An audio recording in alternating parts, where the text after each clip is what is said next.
This time too, Jeff. And then check yourself after you're done. You know what I mean? Alright, so I'm going to use the memory aid like I'm supposed to. I'm going to check the clutch to make sure that there's no more than 2 inches of free play. I'm going to check my gear shifter to make sure it's in neutral position. I'm then going to push the clutch in and start the engine. Turn this down so you can hear it.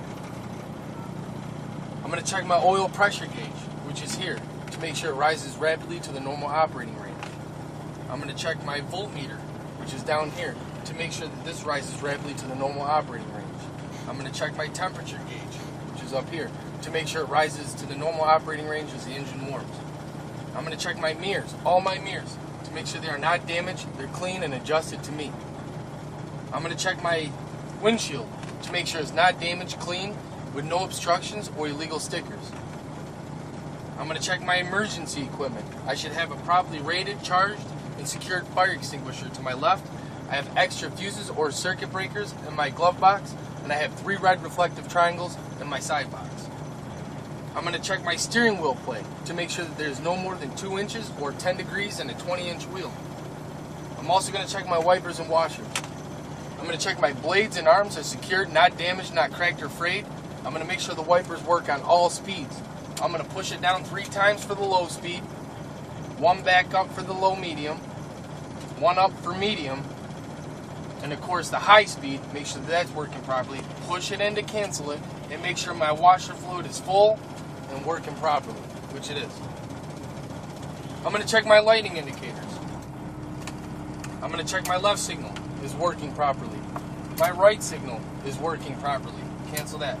My 4-way flashers are working properly. Cancel that.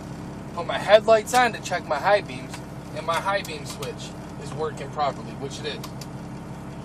Check my memory aid. I'm going to check that both my city and highway horns are working properly, which it is. Let's see, heater and defrosters. I'm going to make sure that the controls are not damaged or missing, and that the fan works on all speeds. It works on its high speed, medium speeds, and its low speeds, which it is. Parking brake check. First thing I need to check is my air pressure. My air pressure is around 120 psi. I'm going to push the clutch in all the way to the clutch brake. I'm going to place the transmission into first gear. Pushing my red trailer supply valve, releasing my trailer brakes. And without fuel, I'm going to slightly ease off the clutch until I feel a slight tug. So I'm going to ease up off it, feel the slight tug.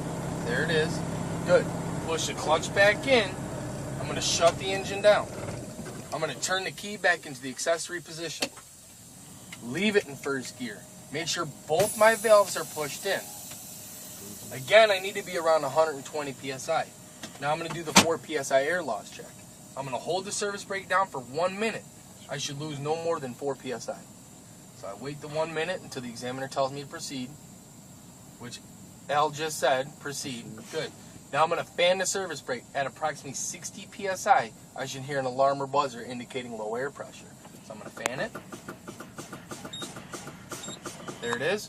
Now I'm going to continue fanning the service brake at approximately 20 psi. Both valves should pop out due to loss of air pressure. So I'm going to fan it down until they both pop.